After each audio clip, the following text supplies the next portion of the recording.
తాజా అంశాన్ని చూస్తున్నాం. ఉమ్మడి వరంగల్ జిల్లా వ్యాప్తంగా విస్తారంగా వర్షాలు కురుస్తున్నాయి. భారీ వర్షానికి వాగులు వంకలు పొంగి పొర్లుతున్నాయి.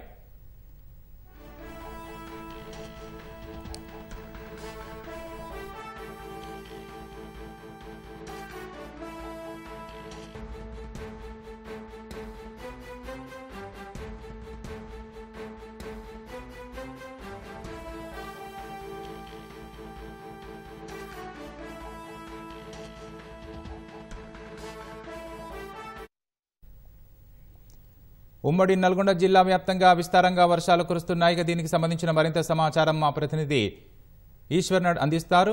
ఈశ్వర్, చెప్పండి, ఇంకా వర్షాలు కొనసాగుతున్నాయా? ధన్యవాదాలు శర్మ.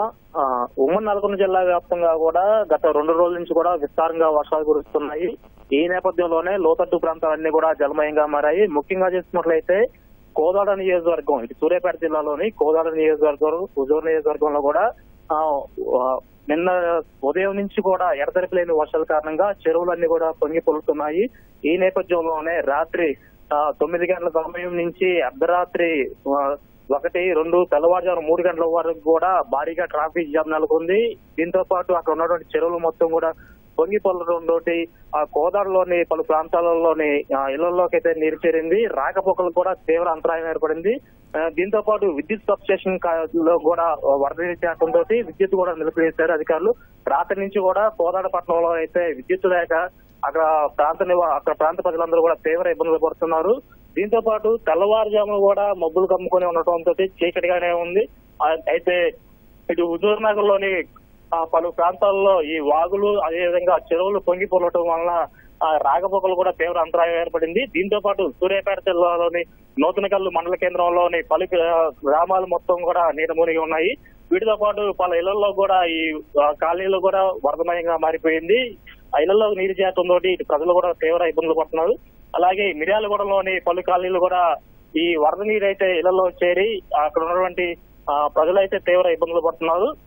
మొత్తంగా చూసుకున్నట్లయితే ఉమ్మడి జిల్లా వ్యాప్తంగా ఇటు సూర్యాపేట, నల్గొండ జిల్లాలో అయితే విస్తారంగా వర్షాలు కురుస్తున్నాయి. ఎడతెరిపి లేని వర్షాల కారణంగా ఈ రోడ్లన్నీ కూడా జలమయంగా మారాయి. ప్రజలు ఎవరన్నా బయటికి వెళ్లాలన్నా కూడా తీవ్ర ఇబ్బందులు అయితే ఎదుర్కొంటున్నారు. యాదాద్రి భువనగిరి జిల్లాలో వచ్చేసరికి అయితే కొంత మోస్తరు వర్షాలు కురవడం వలన అక్కడ కొంతమేర అయితే పర్వాలేదని చెప్పుకోవచ్చు. ముఖ్యంగా ఈ సూర్యాపేట జిల్లాలోని కోదాడ అదేవిధంగా హుజూర్ నగర్ నియోజకవర్గంలో అయితే ఈ వర్షాభావం అయితే తీవ్ర ప్రభావం చూపుతుంది. రాకపోకలు కూడా చాలా వరకు అంతరాయం ఏర్పడుతుంది. ఇదే విధంగా ఇటు కోదాడ జగ్గయ్యపేట మధ్య వాగులు అదేవిధంగా చెరువులు పొంగి పొలటం వలన కూడా తీవ్ర అంతరాయం ఏర్పడింది. దీంతో ట్రాఫిక్ సమస్య కూడా పెద్ద ఎత్తున ఏర్పడింది. కోదాడ వద్ద అయితే భారీగా వాహనాలు ఎక్కడెక్కడ స్తంభించిపోయి ఉన్నాయి. వాహనాలు రాకపోకలు కూడా తీవ్ర అంతరాయం ఏర్పడుతుంది. దీనిపైన అప్రమత్తమైన పోలీస్ శాఖ వెంటనే అక్కడ కొన్ని చర్యలు చేపట్టింది. దీంతో వాహనాలు అయితే నెమ్మదిగా కదులుతున్నాయి. అయినప్పటికీ ఈ వరద నీరు భారీగా ప్రవహించడం, రహదారులపైన వరద నీరు చేరడంతో వాహనదారులు అయితే తీవ్ర ఇక్కట్లయితే ఎదుర్కొంటున్నారు.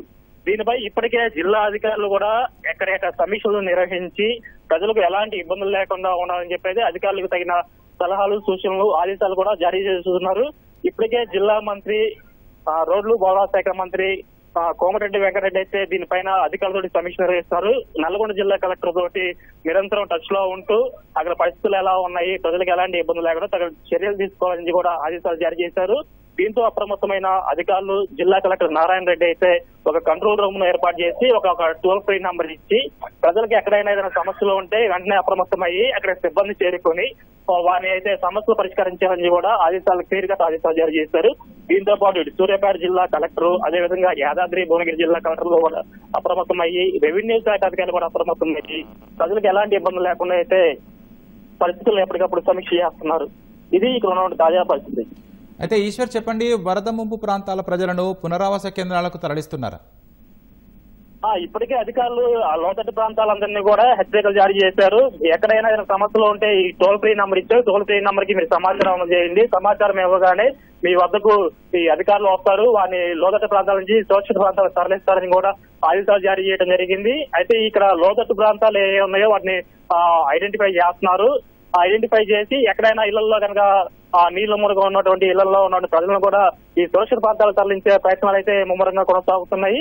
ఇప్పటికే గ్రామాలు అన్ని మండల స్థాయి అన్ని అధికారులు కూడా ఈ ఎక్కడైతే ఈ నీటి మురుగు ఇళ్లు కూడా వీళ్ళు గుర్తించడం, అక్కడ ఇంకా వీటితో పాటు ఎక్కడైనా శిథిలావస్థ చేరిన గృహాలు ఏమైనా ఉన్నాయో వాటి కూడా ఐడెంటిఫై చేస్తున్నారు.